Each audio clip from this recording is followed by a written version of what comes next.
Përshëndetje të nderuar miqtë e mi, përshëndetje të dashur ndjekës, ja ku po vazhdojmë të takohemi sërish me mua Tirona Lilin edhe në këtë ditë të diel në kanalin Monitor TV. Do të ndalojmë të flasim pak për Heidin. Heidi Baci është një figurë e cila vazhdon akoma të komentohet për raportin e saj me Romeo Veshaj. Një raport që sot e kësaj dite nuk është bërë i ditur në qoftë se janë apo nuk janë bashkë. Një poezi që në fakt verën e vitit kaluar pikërisht në këtë kohë traumatizoi të gjithë shqiptarët dhe i vuri në pikpyetje për një raport të mundshëm, një dashuri që lindi brenda 4 mureve, që e jetoi të gjithë sezonin veror me shumë kënaqësi, me shumë lumturi dhe pozitivitet, dhe menjëherë në ditën e një ditëlindjes, Heidi Baci nuk uron fare partnerin e saj, Romeon, dhe që prej asaj dite kjo lidhje nuk ka patur asnjëherë në një shpjegim të mundshëm.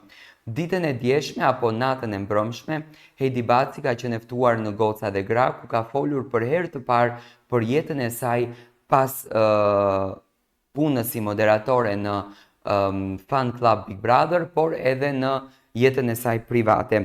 Ish-banorja Big Brother VIP 3, Heidi Baci, është rikthyer në Goca dhe Gra, kësaj radhe në një rrëfim të veçantë.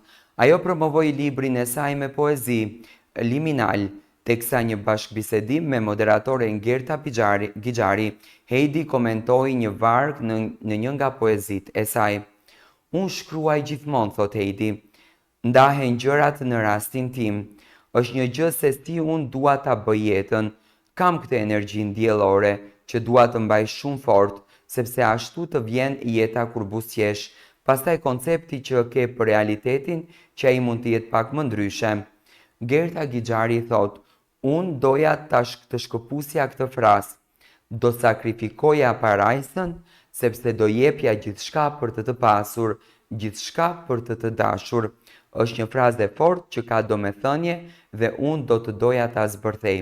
Heidi thot, ajo është një frazë pas poezisë së Shakespeare-it, ku flet për një dashuri që është e destinuar të mbaroj.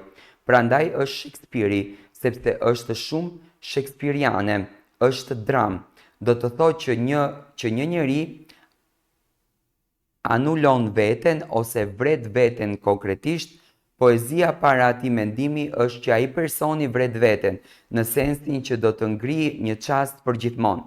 Unë jam një person shumë fetar. Zoti është shpeshherë në shkrimet e mia dhe kur ti vret veten, shkon kundra disa parimeve, kështu që ti sakrifikon parajsën për dikë tjetër. Do me thënë, Heidi mbrëm në të gjithë intervistën, po që se ta keni dëgjuar në detaje, e la të konfirmueshme dhe të bindshme më që marrëdhënia mes Romeo Veshaj dhe Heidi Bacit ka marrë fund për gjithmonë, edhe pse ka patur disa hamendësime apo aludime që Heidi dhe Romeo kanë qenë në të njëjtën mbrëmje. Normalisht që besoj që disa flutura mes tyre kanë mbetur, sepse të paktën Heidi e ka dashur shumë Romeon. Kujtoj premtimet apo deklaratat e Heidit në për emisione televizive kanë qenë që Romeo është mashkulli që zëvendëson dashurinë e babait tim, dhe kjo është një deklaratë shumë e fortë për një vajzë drejtuar një djalit. Siç duket, Heidi tashmë ka përfunduar çdo gjë, ka pastruar veten nga ndjenjat të rënda emocionale shpirtërore që të krijon dashuria dhe ka përzgjedhur që të shkruajë dhe nëpërmjet shkrimeve të saj ajo të shprehen atë që ndoshta nuk e tha dot kur me gojë.